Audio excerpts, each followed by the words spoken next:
وہ یہ دکھانا چاہتا ہے کہ وہ مغرب کے بغیر بھی عالمی رہنما بن سکتا ہے. لیکن چین کا یہ دعویٰ ہے کہ یہ صرف ایک تاریخی تقریب ہے. کچھ حد تک وہ یہ سمجھتے ہیں کہ یہ اس میں کوئی وزن نہیں ہے, یہ کھوکھلی سی بات ہے. اصل بات یہی ہے کہ یہ ہمیں دکھانا چاہتا تھا کہ اب پنڈ کے چودھری تم اکیلے نہیں ہو, میں بھی ہوں. کیونکہ بقول ان کے فوجی طاقت کی نمائش واضح طور پر ایک اسٹریٹجک پیغام تھا. اس کے ساتھ ساتھ امریکی میڈیا میں امریکہ کی اپنی پالیسیز کے بارے میں بھی بہت سی بات چیت ہو رہی ہے کہ آخر ایسا کیا ہوا ہے کہ امریکہ دنیا کی واحد سپر پاور نہیں رہا اور دنیا ایک یونی پولر ورلڈ سے ایک ملٹی پولر ورلڈ کی طرف ٹریول کر رہی ہے, اور جو ایگزسٹنگ ورلڈ آرڈر ہے وہ ویک پڑ رہا ہے اور اس کی جگہ پر ایک ملٹی لیٹرلزم اور ایک نیو ورلڈ آرڈر اجاگر ہو رہا ہے. اور امریکی میڈیا جو تجزیے کر رہا ہے وہ کہتے ہیں جی دراصل معاملہ کچھ یوں ہے کہ امریکہ جو ہے اس کو اب دنیا میں کم قابل اعتماد سمجھا جاتا ہے, نہ صرف دشمنوں کی جانب سے بلکہ اتحادیوں کی طرف سے بھی.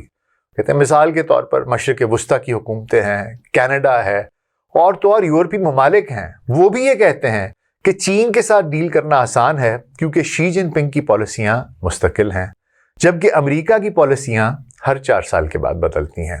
امریکی میڈیا نے پھر مثالیں دی کہ جی ٹرانس پیسیفک پارٹنرشپ تھی, اس کے بعد انہوں نے کہا کہ جی ایرانین نیوکلیئر ڈیل تھی, پھر انہوں نے کہا جی پیرس کلائمیٹ اکارڈ تھا.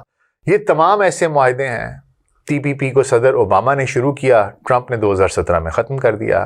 جے سی پی او اے سے ٹرمپ 2018 میں انہوں نے کیا, پھر تو اس کے بعد نکل آئے. بائیڈن کی واپسی کی کوشش رہی لیکن وہ بھی ناکام رہی.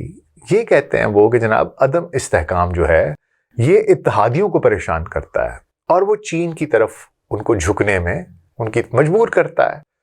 اور انہوں نے کہا کہ جی چین جو ہے دوسری طرف وہ طویل المدتی منصوبوں پہ کام کر رہا ہے, اس کی پالیسی میں ایک یکسوئی ہے, آپ کو دکھائی دیتا ہے, کنسسٹنسی ہے, وہ پرسسٹنٹ ہیں. کہتے ہیں جیسے کہ ان کا بیلٹ اینڈ روڈ انیشیٹو ہے, اس کے ساتھ ایک مستقل مزاجی دکھائی دیتی ہے. امریکی میڈیا کا یہ نکتہ میرے خیال میں درست ہے. امریکی پالیسیوں کی غیر یقینی صورتحال نے اتحادیوں کو دور کیا ہے. معاملہ کچھ ہوا ہے کہ ٹرمپ کے آنے کے بعد تو یہ معاملات کچھ بہت ہی زیادہ غیر یقینی کی طرف چلے گئے ہیں. کچھ سمجھ میں نہیں آتا کہ آپ صبح اٹھیں گے تو آج کیا ہوگا. لیکن یہ بات بھی سچ ہے, وہ یہ کہتے ہیں امریکی میڈیا والے کہ جناب ہم کیونکہ ایک جمہوریت ہیں, ہمیں تو 4 سال کے بعد حکومت بدلنی ہوتی ہے. 4 سال کے بعد حکومت بدلتی ہے تو نئی حکومت آ جاتی ہے, نئی پارٹی آ جاتی ہے, نیا صدر آ جاتا ہے, اس کا ایک اپنا ویژن ہوتا ہے, وہ ایک اپنے مینیفیسٹو کے ساتھ آتا ہے اور وہ چیزیں اپنے طریقے سے چلانے کی کوشش کرتا ہے. تو وہ یہ کہتے ہیں کہ جی ہمارے ہاں کیونکہ جمہوریت ہے اس لیے ہم اتنے طویل المدتی پالیسیز جو ہے اس میں وہ کنسسٹنسی نہیں آ سکتی. لیکن ساتھ ساتھ یہ بھی ایک بات ہے کہ جمہوریت ایک طاقت بھی ہے اور ہو سکتی ہے اگر اسے درست طریقے سے سنبھالا جائے, چلایا جائے. چین کی مستقل مزاجی بقول مغربی میڈیا کے اس وجہ سے ہے کہ وہاں پر ایک آمرانہ حکومت ہے, وہاں پر نہ تو کمیونسٹ پارٹی کہیں جاری ہے, وہ سوشلسٹ پارٹی, نہ وہ کہتے ہیں کہ جی وہاں پر سے شی جن پنگ بھی جب تک تاحیات صدر ہیں, تو انہوں نے کہا وہ وہاں پر یہ چیزیں ایک جو مستقل مزاجی ہے وہاں پر وہ چل سکتی ہے, ہمارے ہاں نہیں. تو یہ جو ڈیموکریسی تھی یہی امریکہ کی اسٹرینتھ تھی اور اسی کو امریکہ کو دوبارہ دیکھنا ہوگا کہ کیسے دوبارہ اس کے اوپر بلڈ اپ کریں, اس کو اپنی بنیاد بنا کر. امریکی میڈیا کا یہ بھی کہنا ہے کہ جناب گزشتہ 30 سالوں میں سب سے بڑا جیو پولیٹیکل واقعہ چین کا عروج ہے اور امریکہ کے اتحادیوں کی کمزوری ہے. وہ یہ ماننے کو تیار نہیں ہے کہ امریکہ کمزور ہوا ہے. وہ کہتے ہیں ہم کمزور نہیں ہوئے, ہمارے اتحادی کمزور ہوئے ہیں. وہ کہتے ہیں جو اس کے اتحادی ہیں جیسے کہ یورپ ہے, جاپان ہے, جنوبی کوریا ہے, وہ اقتصادی اور سیاسی طور پر کمزور ہوئے ہیں. چین نے اس موقع سے فائدہ اٹھایا ہے, اپنی فوجی اور اقتصادی طاقت بڑھائی ہے اور اب وہ عالمی لیڈر بننے کی کوشش کر رہا ہے. امریکی میڈیا کے مطابق چین کے پاس 80% کرٹیکل منرلز ہیں, عالمی ریئر ارتھس کا کنٹرول اس کے پاس ہے اور جدید ٹیکنالوجی جیسے اثاثے ہیں جنہیں وہ ہتھیار کے طور پر یوز کر سکتا ہے, جس کی وجہ سے وہ یہ واحد ملک ہے دنیا میں جو امریکہ کو اور مغرب کو نو کہہ سکتا ہے. ان کا یہ کہنا ہے کہ جناب باقی اگر ہندوستان کہہ سکتا ہے نو, وہ کہتے ہیں مودی نے کوشش کی تھی نو کرنے کی تو رگڑ دیا ٹرمپ نے, کہا اچھا پھر بیٹا 50% ٹیرف, اب کہہ رہے ہیں برکس کے والوں کے اوپر مزید 10% ٹیرف لگاؤں گا. تو بات یہ ہے کہ ہر کسی کے اندر اتنا حوصلہ، اتنے تپڑ نہیں ہے کہ وہ امریکہ کو کہے کہ نہیں جی میں تو نہیں کرتا، اور آگے سے آنکھیں دکھائیں، کیونکہ پتے اس وقت یا امریکہ کے ہاتھ میں ہے یا چین کے ہاتھ میں ہے. تو کیونکہ چین کے ہاتھ میں کارڈز ہیں، وہ اس لیے آگے سے نو کہہ سکتا ہے.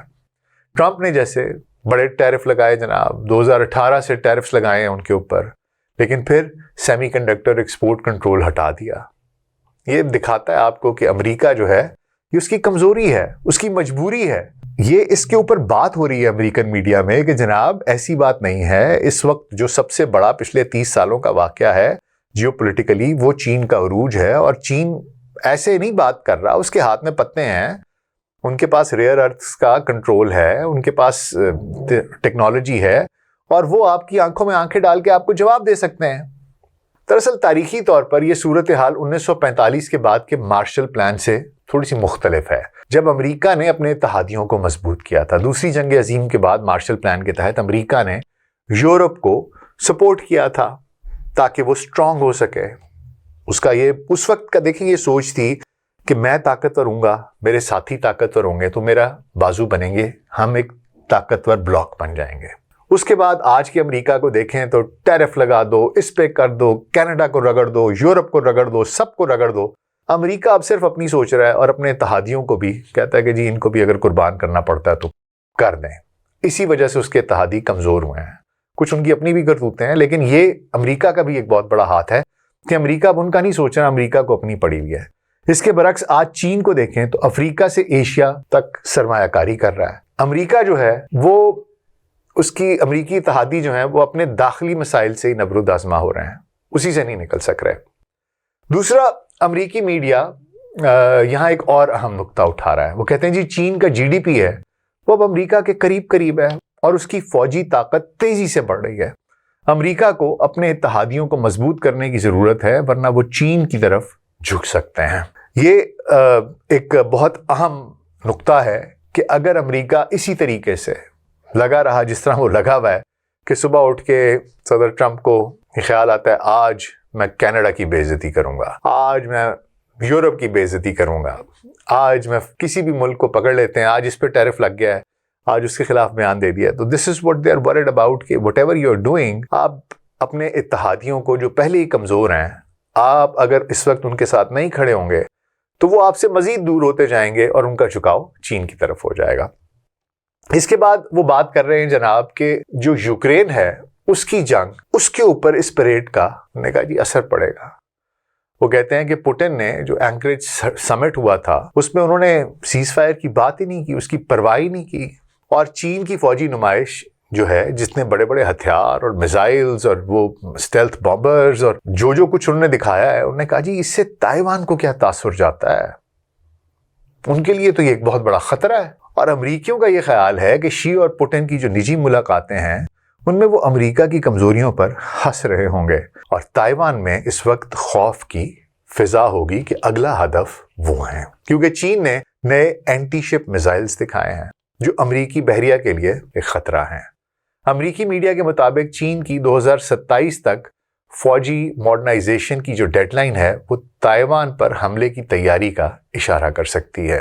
امریکی میڈیا یہ بھی بات کر رہا ہے کہ چین اور روس ایک متبادل عالمی نظام بنانا چاہتے ہیں، اور تائیوان ان کے لیے ایک اہم امتحان ہوگا، کیونکہ وہ امن کی بات کرتے ہیں، ملٹی لیٹرلزم کی بات کرتے ہیں، ملٹی پولرزم کی بات کرتے ہیں. وہ کہتے ہیں کہ یہ تائیوان کا ایشو کیسے حل کریں گے، یہ بھی ایک دیکھنے کی بات ہوگی. لیکن یہ بھی ممکن ہے کہ چین صرف اپنی طاقت دکھا کر مغرب کو دباؤ میں رکھنا چاہتا ہو، نہ کہ فوری طور پر کوئی جنگ شروع کرنا چاہتا ہو.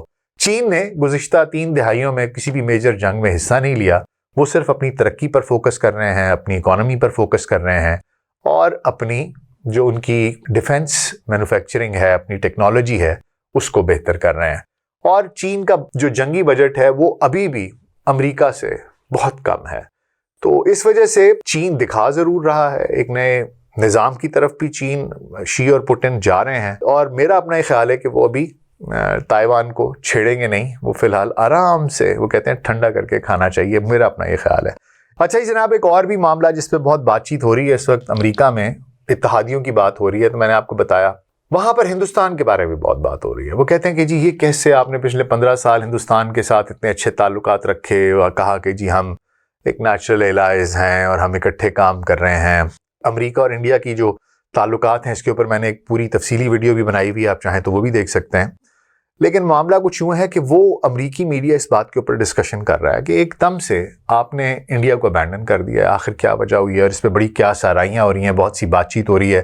اور ظاہری بات ہے ذکر ہوتا ہے جب قیامت کا، تیرے جلووں کی بات ہوتی ہے تو ساتھ ساتھ پاکستان کا تذکرہ بھی آتا ہے جب بھی ہندوستان کی بات ہوتی ہے. تو اب معاملہ کچھ یوں ہے حضور کہ دیکھیے انڈیا ایک بہت بڑی مارکیٹ ہے، ایک اتنی بڑی وہاں پر 1.5 ارب کی آبادی ہے، دنیا کی چوتھی بڑی اکانومی ہے. تو ظاہری بات ہے اس کے وہ ایک ریلیونٹ ملک ہے، ایک ریلیونٹ قوم ہے اور اس کے بارے میں بات کرنا، تشویش ہونا اچھی بات ہے. لیکن یہ بھی بات خارج از امکان نہیں ہے اور میں بارہا یہ بات کہتا ہوں کہ امریکہ کے اندر جو اسرائیلی لابیز ہیں اور جو انڈین لابیز ہیں وہ بہت فعال ہیں. ڈیموکریٹس کو انہوں نے پکڑنا شروع کر دیا ہے، ڈیموکریٹس نے بیان دینے شروع کر دیے ہیں. اور میڈیا جو کہ آپ کو پتہ ہے کہ وہ کون چلاتے ہیں اور کون نہیں چلاتے ہیں، تو وہاں پر وہی ہوتا ہے جو یہودی لابیاں، زائنسٹ لابیاں کہنا چاہیے، بیسیکلی یہودی تو نہیں. تو وہ جو زائنسٹ لابیز ہیں اور جو یہ انڈین لابیز ہیں، میڈیا انہی کے ساتھ چلا کرتا ہے. تو میڈیا میں جو گفتگو ہو رہی ہے ہندوستان کے بارے میں، بھارت کے بارے میں، وہ بڑی دلچسپ ہے. وہ کہتے ہیں کہ جناب یہ جو ٹرمپ کی پالیسیاں ہیں اس کی وجہ سے انڈیا کے ساتھ، بھارت کے ساتھ ہمارے تعلقات کو نقصان پہنچا ہے. ٹرمپ نے دعویٰ کیا کہ انہوں نے انڈیا اور پاکستان کے تنازع کو حل کیا. اچھا اب کوئی یہ بات نہیں کر رہا. میں بڑا حیران ہوں، میں نے 2-3 پروگرامز دیکھے، سنے ان کے تجزیے اور پڑھے بھی. اچھا وہ یہ نہیں بات کر رہے کہ جی کس طریقے سے روس کو ہندوستان نے مدد کی کہ کہاں 0.2 سے 1% اس سے تیل لیتا تھا اور اچانک 40% تیل لینے لگ گیا اور اس کو امبانی اپنی ریفائنری میں جام نگر میں ریفائن کر کے بیچتا رہا. آپ سوچیں 40% تک گیا. وہ سارا پیسہ رشیا کو ہیلپ کرتا رہا کہ وہ اپنی اکانومی کو افلوٹ رکھے، اور اس نے اپنی اکانومی کو افلوٹ رکھا تو وہ یوکرین کے ساتھ جنگ لڑ سکا، نہیں تو وہ سرنڈر کر چکا ہوتا. تو یہ جو سارے کا سارا بحران ہے، جنگ ہے، اس کے پیچھے فساد کی جڑ دیکھا جائے تو ہندوستان ہے اور اس نے اس سے $25 ارب بھی کمایا. اس کی بات نہیں کر رہے. وہ بات کیا کر رہے ہیں؟ وہ کہہ رہے ہیں جی دراصل معاملہ کچھ یوں ہے کہ ٹرمپ نے تو یہ دعویٰ کیا تھا کہ انہوں نے انڈیا اور پاکستان کا جو تنازع ہے، جو جنگ ہوئی تھی، وہ انہوں نے حل کروایا اور انہوں نے کہا تھا کہ جی مجھے نوبیل پیس پرائز کے لیے نامینیٹ کرو. اور اس کے اوپر جو وزیر اعظم نریندر مودی ہیں انہوں نے انکار کر دیا اور انہوں نے کہا کہ جناب میرے لیے یہ پاسبل نہیں ہے، آپ ہر جگہ اس طرح کی گفتگو کرتے ہیں، یہ نہ کیجیے. اور وہ یہ کہہ رہے ہیں کہ جی انہوں نے اس بات کی غصے میں آ کر انہوں نے انڈیا پر 25% ٹیرف لگایا اور یہ ٹیرف جو ہے اس نے انڈیا کو چین کی طرف جھکاؤ کر دیا ہے. وہ تصویریں دکھا رہے ہیں، پوٹن نے ہاتھ پکڑا ہوا ہے مودی کا، یہ جا کے شی سے ملوا رہا ہے اور یہ سارا کچھ ان کے ساتھ بات چیت کر رہے ہیں اور گپے مار رہے ہیں، اور مودی صاحب اپنے وہ چائے بیچنے والے کے انداز میں اونچا اونچا ہنس رہے ہیں. تو معاملہ کچھ یوں ہے حضور کہ American media is actually not happy. وہ کہتے ہیں کہ ایک بہت بڑی ناکامی ہے کیونکہ انڈیا کو امریکہ چین کے مقابلے میں کھڑا کر رہا تھا اور ان سے مقابلہ کرنے کے لیے چین سے انڈیا، وہ کہتے ہیں بھارت جو ہے وہ ایک بہت ہی اہم اتحادی تھا. اور وہ کہتے ہیں کہ یہ جو SCO کے اجلاس میں مودی کی شرکت ہے اس نے امریکی خدشات کو مزید بڑھا دیا ہے. اور امریکن میڈیا جو ہے وہ یہ الزامات لگا رہا ہے کہ ٹرمپ جو ہیں وہ اپنی ذاتی خواہشات کی وجہ سے انڈیا جیسے اہم اتحادی کو انہوں نے دور کیا ہے اور چین نے اس موقع سے فائدہ اٹھایا ہے. لیکن انڈیا اور چین کے درمیان جو سرحدی تنازع ہے وہ اب بھی ایک چیلنج ہے جو ان کے تعلقات کو محدود رکھے گا.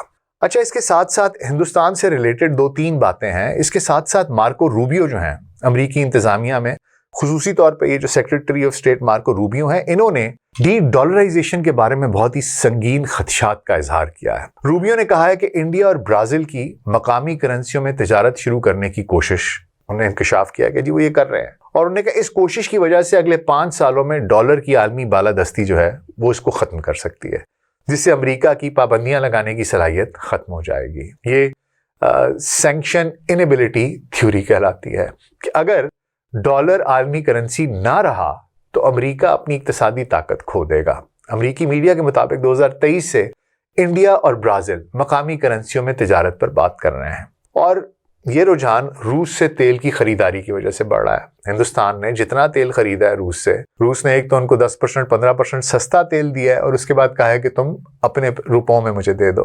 اور یہ رجحان بڑھ رہا ہے اب. تو روبیو یہ کہہ رہے ہیں کہ انڈیا پر ٹیرفز اسی وجہ سے لگائے ہیں جبکہ چین پر نہیں لگائے، کیونکہ یورپ اس سے پریشان ہو رہا ہے. ڈالر جو ہے وہ اس کی وہ طاقت ہی ختم ہو جائے گی. روبیو کا یہ خدشہ دراصل ایک حقیقت بھی بن سکتا ہے، کیونکہ برکس اسی کے لیے کام کر رہا ہے. اسی لیے صدر ٹرمپ نے کہا کہ میں 10% ایکسٹرا ٹیرف لگاؤں گا ان پہ جو کہ برکس کے ممبر ہیں. تو ڈالر نے امریکہ کو عالمی پابندیاں لگانے کی طاقت دی ہے، لیکن اگر انڈیا اور برازیل جیسے ممالک متبادل کرنسیوں کی طرف جائیں گے تو ایک بہت بڑا جھٹکا ہوگا، اور یہ باقی کی دنیا کو بھی پرووک کرے گا کہ جناب یہ کر رہے ہیں تو ہم بھی کریں گے. اس لیے امریکن ایڈمنسٹریشن کو، امریکی انتظامیہ کو اسے بہت سنجیدگی سے لینے کی ضرورت ہے. لیکن کیا امریکہ اس پر خاموش بیٹھے گا، یا بھارت اور برازیل پر مزید ٹیرف کا دباؤ بڑھائے گا، یا کوئی اور متبادل حکمت عملی اختیار کی جائے گی؟ یہ اصل میں دیکھنے کی بات ہے. اس کے ساتھ ساتھ جی، جیسا میں نے شروع میں آپ کو بتایا تھا کہ ایک اور کہانی جو کہ بہت بات ہو رہی ہے جس پر، وہ پاکستان اور امریکہ کے تعلقات کی ہے. جب بھارت کا ذکر ہوتا ہے تو پھر پاکستان بیچ میں آ جاتا ہے کہ جی اصل میں ہم بھارت کو دور کر رہے ہیں اور پاکستان کو قریب کر رہے ہیں، اور جتنے ایک زمانے میں پاکستان بڑا پارٹنر ہوتا تھا، پھر ہم نے پاکستان کو دھکا دے کے بھارت کو گلے لگا لیا، اب ہم پھر بھارت کو دھکا دے کے 15 سال بعد پاکستان کو گلے لگا رہے ہیں. تو کیا وجوہات ہیں؟ تو وہ کہتے ہیں جی ایک وجہ تو یہ ہے کہ پاکستان نے نوبیل پرائز کے لیے ان کو کر دیا، اس لیے آپ کو پتا ہے کہ ٹرمپ بڑے ایگوٹسٹیکل آدمی ہیں، وہ بڑے خوش ہو گئے. دوسری وجہ وہ کہتے ہیں کہ جی پاکستان کہتا ہے کہ جی میرے ریئر ارتھ منرلز ہیں اور آپ آ جائیں اور آ کے ہمارے ساتھ ڈیل کریں، ہم آپس میں کام کرتے ہیں، اس کے اوپر ہم دیکھتے ہیں جہاں پر ریئر ارتھ منرلز ہیں ہم آپ کے ساتھ کام کرنے کے لیے تیار ہیں، آئیں اس کے اوپر نکالتے ہیں، ان کو سرچ کرتے ہیں، لیٹس ڈو بزنس ٹوگیدر. اور تیسری بات جو ہو رہی ہے وہ پاکستان اور امریکہ کی ایک کرپٹو ڈیل ہوئی ہے اس کے بارے میں، اور وہ بڑی تفصیل سے بات ہو رہی ہے اور بار بار اس کے اوپر بڑے گھناؤنے اور خطرناک قسم کے الزامات لگائے جا رہے ہیں. اس لیے میں نے یہ سوچا کہ ایک تو آپ کو یہ بتا دوں کہ کرپٹو ڈیل ہے کیا اور کیا الزامات لگ رہے ہیں، ان سب کے بارے میں یہ ذرا تھوڑا سا ایک سیکشن امپورٹنٹ ہے، یہ آپ ضرور سنیے گا. دراصل پاکستان اور امریکہ کے درمیان ایک کرپٹو ڈیل ہوئی ہے جو امریکی میڈیا میں تنقید کا باعث بن رہی ہے. امریکی میڈیا کا کہنا ہے کہ یہ ڈیل ٹرمپ فیملی کے ذاتی مفادات سے جڑی ہوئی ہے اور اس نے انڈیا کے ساتھ تعلقات کو نقصان پہنچایا ہے. انڈین لابیز میں نے جیسا آپ کو بتایا لگتا ہے، اور اسرائیلی لابیز جو ہیں وہ بھارت کے دفاع کے لیے سرگرم عمل ہو چکی ہیں. کیونکہ یہ پاکستان کا معاملہ ہے تو اس پہلو کو ذرا آئیے تفصیل سے دیکھتے ہیں اور اس کو مرحلہ وار سمجھنے کی کوشش کر لیتے ہیں. پہلا مرحلہ، یہ ڈیل ایک American company world Liberty financial WLFI سے شروع ہوتی ہے، جو ایک کرپٹو کرنسی وینچر ہے. اسے 2024 میں لانچ کیا گیا. WLFI کا مقصد ایک decentralised finance platform DeFi بنانا ہے جو اسٹیبل کوائن اور موبائل ایپ کے ذریعے کام کرتا ہے. اسٹیبل کوائن میں نے ایک کرنسی کے اوپر بھی ویڈیو بنائی ہے، وہ آپ تک پہنچے گی. اسٹیبل کوائن وہ ہوتا ہے جہاں پر ایک کوائن کی قیمت آپ ایک کرنسی کے ساتھ اسٹیبل کر دیتے ہیں. جس طرح اگر امریکہ ایک اسٹیبل کوائن نکالتا ہے تو اس کا ایک، جس طرح بٹ کوائن کی قیمت تو لوگ کہتے ہیں نا پتہ نہیں کتنے ملینز میں چلی گئی ہے، تو وہ ایک کوائن کی قیمت $1 رہے گی. This is a stable coin. تو یہ جو WLFI ہے یہ بیسیکلی ایک decentralise finance platform بنانے کی کوشش کر رہے ہیں جسے DeFi کہتے ہیں، جو اسٹیبل کوائنز اور موبائل ایپ کے ذریعے کام کرے گا. دوسرا مرحلہ جناب یہ ہوا کہ مارچ 2025 میں پاکستان نے اپنی کرپٹو کرنسی کو پروموٹ کرنے کے لیے ایک سرکاری ادارہ بنایا جسے پاکستان کرپٹو کاؤنسل کہا جاتا ہے. اس کے سربراہ ایک پاکستانی بزنس مین بلال بن ثاقب ہیں جو کرپٹو میں کام کرتے ہیں اور امریکہ میں بھی ان کے تعلقات ہیں. تیسرا مرحلہ جناب اس کا کیا ہوا کہ 26 اپریل 2025 کو WLFI اور پاکستان کرپٹو کاؤنسل نے ایک لیٹر آف انٹینٹ پر دستخط کیے جو اس ڈیل کا باضابطہ آغاز تھا. اس معاہدے کے تحت WLFI نے وعدہ کیا کہ وہ پاکستان کے مالیاتی نظام میں بلاک چین ٹیکنالوجی کو ضم کرے گی، خاص طور پر ڈی سینٹرلائزڈ فائنانس کے ذریعے. اس کے بدلے پاکستان نے WLFI کی کرپٹو کرنسی کو اپنے سسٹم میں اپنانے کا وعدہ کیا، خاص طور پر بٹ کوائن مائننگ کے امکانات کو استعمال کرنے کے لیے. اس ڈیل کی مالیت تقریباً $750 ملین تھی، جس میں WLFI نے اپنے کرپٹو ٹوکنز فروخت کیے. پاکستان نے وعدہ کیا کہ وہ اس ٹیکنالوجی کو اپنے بینکنگ اور سرکاری اداروں میں ٹیسٹ کرے گا، اور اس کے بدلے WLFI کو پاکستان کی جو بٹ کوائن مائننگ کی صلاحیت ہے اس تک رسائی ملے گی جو کہ توانائی سے بھرپور ہے. اب اس کے بعد چوتھا مرحلہ آ جاتا ہے کہ اب تک ہوا کیا ہے. ستمبر 2025 میں WLFI نے اپنے ٹوکنز لانچ کیے جن کی کل ویلیو $22 بلین تک پہنچی. پاکستان نے کچھ مالیاتی اداروں میں WLFI کے ٹوکنز کی ٹیسٹنگ شروع کی ہے، خاص طور پر سرکاری بینکوں میں۔ یہ ڈیل پاکستان کے مالیاتی نظام میں مکمل انٹیگریشن کی طرف پڑ رہی ہے۔ پاکستان کو امید ہے کہ اس سے سالانہ $2 بلین کا منافع ہوگا، کیونکہ وہ بٹ کوائن مائننگ اور ڈیجیٹل کرنسی کو اپنائیں گے۔ پاکستان کو ٹیکنالوجی ٹرانسفر اور اقتصادی ترقی کی امید ہے۔ یہ اس کی ساری کہانی ہے۔ اب امریکی میڈیا کا الزام یہ ہے کہ یہ کمپنی براہ راست ٹرمپ فیملی کی مالی مفادات سے جڑی ہوئی ہے۔ امریکن میڈیا دعویٰ کرتا ہے کہ اس کمپنی میں ڈونلڈ ٹرمپ خود اس کے چیف کرپٹو ایڈوکیٹ ہیں۔ وہ کہتے ہیں کہ جی ٹرمپ فیملی کے اہم ممبران جو ہیں وہ اس میں شامل ہیں، اس کے بورڈ میں شامل ہیں، جس طرح ڈونلڈ جونیئر ہیں، ایرک ٹرمپ ہیں، جیرڈ کشنر ہیں، جو مجموعی طور پر 60% شیئرز رکھتے ہیں، اور ایک اہم پارٹنر زیک وٹکوف ہیں، جن کے والد اسٹیو وٹکوف وہ ٹرمپ کے قریبی دوست ہیں اور ان کے کئی جیو پولیٹیکل معاملات میں نمائندگی کرتے رہے ہیں، جیسے کہ روس یوکرین مذاکرات۔ یہ وہ کہتے ہیں کہ جناب اس وجہ سے امریکہ کا جھکاؤ، ٹرمپ کا جھکاؤ پاکستان کی طرف ہوا ہے کہ اس ڈیل میں ان کی ذاتی مفادات ہیں۔ اب یہ بہت ہی سنگین الزامات ہیں۔ اب اس کو ٹرمپ کس طریقے سے کاؤنٹر کریں گے؟ ایم شور ٹرمپ کو اس طرح کے ہزاروں الزامات لگتے ہیں ان کے اوپر، لیکن دس از دا نیو پروپیگنڈا کہ جو امریکن میڈیا انڈین لابیز کے تھرو، اور جو انہوں نے وہاں پر شروع کیا، یہ تماشا اب شروع ہو رہا ہے وہاں پر۔ تو میں نے کہا آپ کو بتا دوں، اور یہ اس ڈیل کا بھی تھوڑا سا آپ کو بیک گراؤنڈ بتا دوں۔ اور امریکن میڈیا جناب وہ کہتے ہیں نوبل پرائز کے لیے نامزد نہ کرنے، پاکستان کی طرف سے ریئر ارتھ منرل کی پیشکش اور کرپٹو ڈیل کو وہ کہتے ہیں یہ بھارت اور امریکہ کے بیچ دراصل تناؤ اور پاکستان کے ساتھ قربت کا سبب بن رہے ہیں، اور بھارت کا برکس کا ممبر ہونا، روس سے تیل خرید کر $25 ارب کمانا، اس کے بارے میں میں نے آپ کو بتایا کہ کوئی بات نہیں کر رہا۔ جیسے میں نے کہا تھا کہ انڈین اور اسرائیلی لابیز سرگرم عمل ہو چکی ہیں۔ تو یہ تو امریکہ، پاکستان اور انڈیا کے بارے میں بات کر رہے ہیں، اتحادیوں کے بارے میں۔ اب آئیے ذرا دیکھ لیتے ہیں کہ کیا رد عمل ہو سکتا ہے امریکہ کا۔ امریکی میڈیا اور ٹرمپ انتظامیہ وہ اس پریڈ کو ایک عالمی چیلنج کے طور پر دیکھ رہے ہیں۔ وہ کہتے ہیں کہ جی چین، روس اور دیگر ممالک ایک نیو ورلڈ آرڈر، ایک متبادل عالمی نظام کی طرف جا رہے ہیں، وہ بنانا چاہتے ہیں، وہ ڈالر کی بالادستی کو ختم کرنا چاہتے ہیں۔ مارک روبیو کا ڈی ڈالرائزیشن کا خدشہ جو ہے وہ اس کا سب سے بڑا ثبوت ہے۔ ٹرمپ کی غیر متوقع پالیسیاں انہوں نے اتحادیوں کو کمزور کیا ہے، چین نے اس موقع سے فائدہ اٹھایا ہے۔ یہ سارا کچھ جو ہے یہ آپ کو بتا رہا ہے کہ جناب امریکہ جو ہے وہ اس وقت ویکر فوٹنگ پر جا رہا ہے۔ اب امریکہ کا ممکنہ رد عمل کیا ہو سکتا ہے؟ آئیے اس پہ بات کر لیتے ہیں۔ ایک تو یہ کہ جناب پالیسیوں میں استحکام لائیں، کوئی طویل المدتی معاہدوں پر عمل کر کے اتحادیوں کا اعتماد بحال کیا جائے۔ آپ کے دشمنوں اور آپ کے دوستوں دونوں کو یہ اعتماد ہو کہ اس نے کوئی بات کی ہے تو یہ اس پہ قائم رہے گا۔ دوسری چیز یہ ہے کہ اتحادیوں کو مضبوط کیجیے۔ جاپان ہے، یورپ ہے، جس کو بھی آپ اپنا اتحادی سمجھتے ہیں، ادھر سرمایہ کاری کیجیے، ان کو تنگ نہ کیجیے، ان کے اوپر بار بار ٹیرف کی تلوار نہ لٹکائیے، ان کے ساتھ اپنے تعلقات کو بھی مضبوط کیجیے اور انہیں بھی مضبوط کیجیے۔ تیسرا ہے اقتصادی اقدامات۔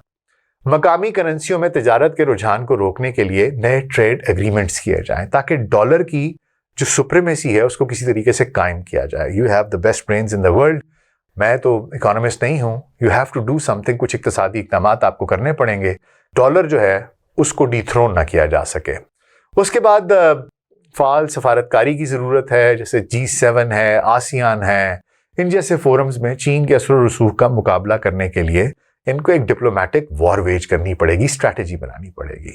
پھر اس کے بعد فوجی تیاری ہے کہ یوکرین اور تائیوان کی حمایت بڑھائی جائے تاکہ روس اور چین کو روکا جا سکے۔ اب یہ بڑھا بھی سکتے ہیں، لیکن بڑھانے کا مطلب یہ نہیں کہ آپ جنگ کو فیول کریں، but what you need to understand is کہ ابھی بھی اس سارے کے باوجود امریکہ ہے، اس کی جو ڈیفنس بجٹ ہے وہ 3 گنا ہے چائنا سے، بٹ اسٹل یوکرین اور تائیوان اس پریڈ کے بعد بالکل ڈر گئے ہوں گے کہ یار یہ کیا ہو رہا ہے۔ اتنی بڑی جس طرح کی وہ ڈیفنس ٹیکنالوجیز ڈسپلے کی گئی ہیں، تائیوان کی تو کم از کم نیندیں اڑ گئی ہوں گی۔ تو امریکہ کو تائیوان کو ری ایشور کرانا پڑے گا، اور یوکرین کے اندر بھی، کیونکہ اس کے پریڈ کے بعد پھر دوبارہ پوٹن نے حملہ کیا اور اچھا خاصا تباہی مچائی یوکرین میں، تو something has to give, کہیں نہ کہیں سینس پریویل کرنی ہے۔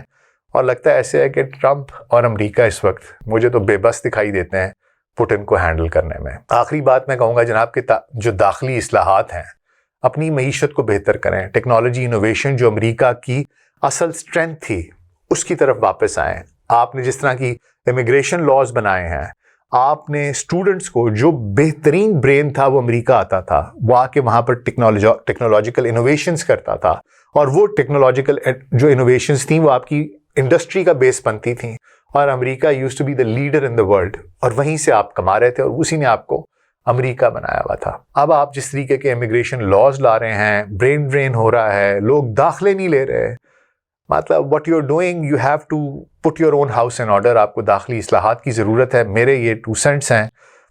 یہ تمام اقدامات جو ہیں یہ ایک ملٹی پولر دنیا میں چیلنجز کا شکار ہیں، جہاں امریکہ یونی پولر ورلڈ میں ایک واحد اس کی بالادستی ہے، اور امریکہ اب اس ملٹی پولر ورلڈ جو کہ بننے جا رہی ہے، اس میں اکیلا امریکہ، یہ اس کی بالادستی کی ضمانت اب نہیں ہے۔ آخر میں یہی کہنا چاہوں گا کہ چین اپنے new world order, multi polar world اور ملٹی لیٹرل دنیا کا نظریہ کامیابی سے بیچ رہا ہے، اور دنیا امریکہ کی بجائے اس کی طرف دیکھ رہی ہے۔ اس کے اتحادی اس کے ساتھ کھڑے ہیں، اور عالمی تجارت کا نظام آگے بڑھ رہا ہے، چاہے امریکہ اس میں شامل ہو یا نہ ہو۔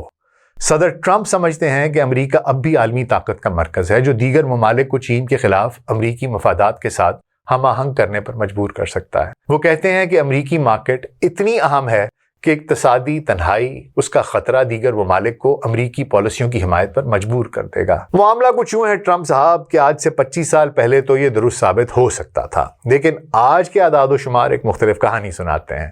امریکی درآمدات اب عالمی معیشتوں کا محور نہیں ہیں۔ انڈیا، برازیل اور پاکستان جیسے ممالک مقامی کرنسیوں میں تجارت، کرپٹو ڈیلز جیسے متبادل طریقے ان کی طرف بڑھ رہے ہیں۔ دراصل بیجنگ پریڈ، SCO اجلاس اور ڈی ڈالرائزیشن اور مقامی کرنسیوں میں تجارت کرنے کی جو کہانی شروع ہوئی ہے، جو روش ہے، یہ امریکہ کے لیے ایک ویک اپ کال ہے کہ وہ اپنی پالیسیوں پر نظر ثانی کرے، اور اگر امریکہ نے اپنی حکمت عملی نہ بدلی تو وہ ایک ملٹی پولر دنیا میں گم ہو کر رہ جائے گا، ایک ایسا ستارہ بن کے جو بجھ رہا ہے، جو اپنی عظمت رفتہ کے گیت گاتا رہ جائے گا، جو اس سے پہلے اور بھی بہت سی تاریخوں میں، بہت سی ریاستوں نے، بہت سی سویلائزیشنز نے دیکھا عروج، اور آج بس وہ اس کے قصے سناتی ہیں۔ کیا امریکہ قصہ پارینہ ہو جائے گا کہ ابھی دم خم باقی ہے؟ آپ کا اس بارے میں کیا خیال ہے؟ مجھے ضرور بتائیے گا۔ اپنا خیال رکھیے گا۔ شکریہ۔